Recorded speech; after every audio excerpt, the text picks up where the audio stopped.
have you found love this year? How have you shared love today?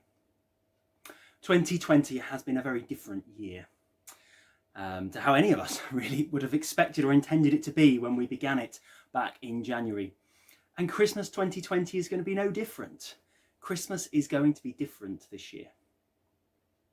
The story is told of a dad who called a family conference, and he decided that Christmas was going to be different this year, that they had been getting carried away with frivolous festivities.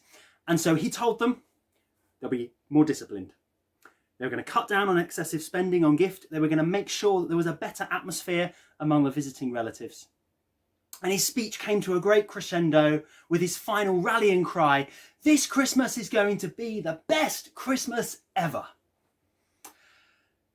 After a few moments of quiet, the youngest son nervously spoke up, "But Dad, I don't see how we can do any better than the first Christmas." I think many of us are aware of how sometimes we can get a bit caught up with what we could call the culture of Christmas, the commercial call to buy as many presents as we can, to stock the kitchens to the hilt, to spend time with family and friends, to eat together, to play games together.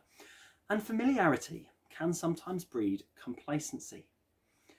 This year, I wonder whether the fact that we might have to think more carefully about how we spend Christmas might just cut through some of that familiarity and make us think. To think more carefully about what Christmas is really about. Because let's face it, pandemic aside, we shouldn't need an excuse to spend time with family and friends, to give gifts to one another, and to show love and care for each other.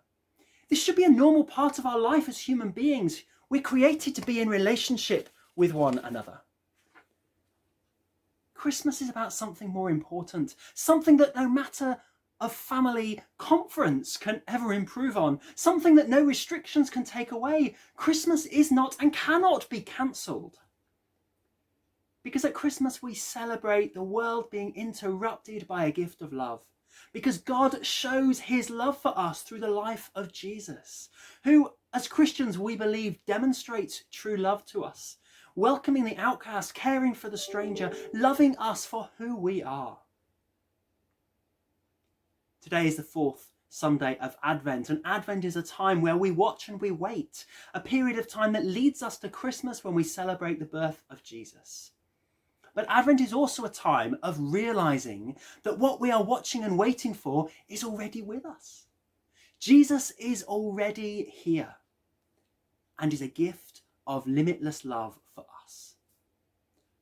I don't know about you, but sometimes when I get a gift at Christmas, or I get a Christmas card in the post, I feel a bit bad if I've not sent them a gift or a card. I want to reciprocate because I want to give back, because I feel it's not fair if I don't. Well, God's gift of Jesus isn't fair either, because God gives and doesn't expect anything from us, just to receive it. It's not fair, and we get all the benefits. And it's what we call grace. God giving when we don't think we deserve it, and when he expects nothing of us except to receive it.